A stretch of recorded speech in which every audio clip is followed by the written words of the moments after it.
Okay, here's another video.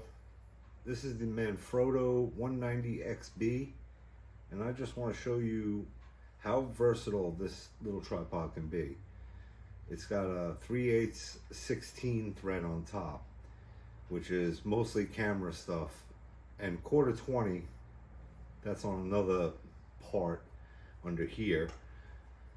But what I've done to this to modify it is, stand by, let me grab this. So the first thing with this is you can buy these swivel heads or whatever they call them, I don't know, quick release. And this screws on here onto the 3/8 16. And there's little set screws underneath so you can lock it in so it doesn't move. But I have mine set up for my, not Yagi, I do have it set for my Yagi antenna, and I have it set for my elk, which is something I've been working on. So these legs, you can take them all the way down. Just gonna take a second here. I'll show you a couple things here that I did or that make this good. Let's see. All right, so you got that set up, right? Hopefully I'm in shot here. You got your ball mount head. So the first thing I did is I modified my elk with this handy dandy little part. So I can put it right on there. And now I can loosen this and I can move it if I need to. But I don't operate that way. I mostly just use it as a stand on here. I also have the other MFJ, which I can put this on sideways and get it up higher. That's all fun and dandy. But the first things I've done with this tripod is you can leave the head on, right? And the boom goes up here, right?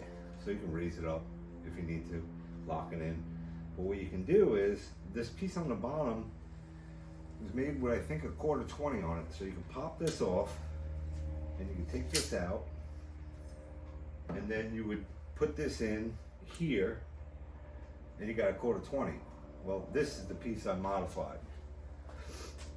I have on there 3/8 24, and it looks like a lot of nuts on here, but that's on purpose. I'll tell you why in a minute. So this now can fit in there and you can lock it. Now I can put my whip. But what I do is, this is the Res Scout. I take the Res Scout, screw that on. Okay, let me pause that for a second because you might have noticed my Res Scout has a BNC. Because of course, I modified my Res Scout also. I use BNC on my HF, almost on everything. And it took a little bit of finagling, but I was able to find a nice BNC that fit in there nice, and I got it to work.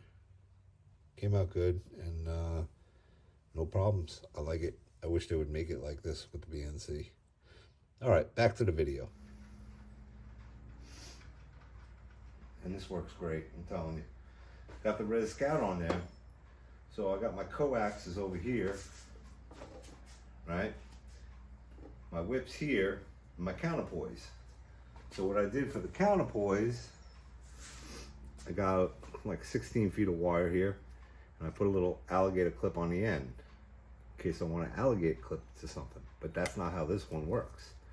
I also put magnets in there, so I can use an alligator clip or magnet.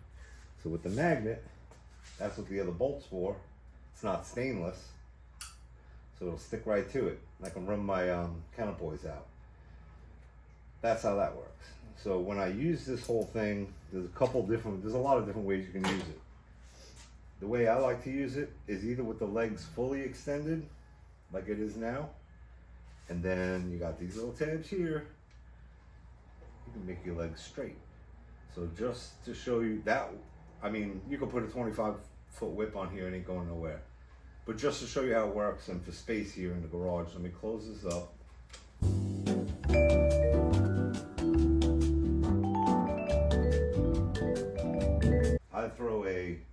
you can throw a Faraday cloth down, and you can use the magnets and Faraday cloth, or you could just not have the Faraday cloth and just do your counterpoise. With this, hopefully it'll be in frame. Sit down like that. It wasn't in frame, so this way you can see how it works.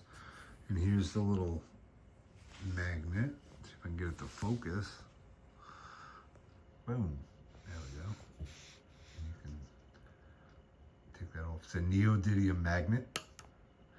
It'll hook right there. And actually, when I said before that this was 16 feet, it's actually 33 feet, but there's a marking at 16 feet, so I can use it with different antennas. So here's what I got. About 33 feet, 32 feet counterpoise. And that comes up to right there. It's a magnet connect. Then I got another magnet connect going to the Faraday cloth. I got a 1-to-1. The whip is down 2 inches. It's a 25-foot whip. Lowered only 2 inches. And it's the best readings I could get. Talking 1.10.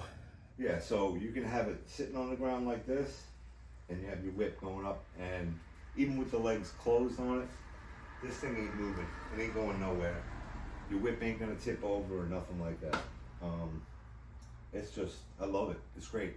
And even if you do have higher winds, you can extend those legs, and you have really good, it'd be really stable. So that's my, that's one of my setups and how I've modified this a little bit. Took a little time to get that 3/8 24 in here on that piece. Let me show you that piece again, because this is just going to be a quick video. I'm not putting pictures in or anything like that. And to get it out, you just loosen this, press the little button, pull it out, and that's how that looks. So yeah, basically I got a 3/8 24 from Ace Hardware, stainless steel washer and everything. And you got to take this mechanism out. Comes out very easily. And I drilled the hole and I forced it in there and then tightened it down. It ain't going nowhere. So works good. Hopefully you like it. See you in the next video.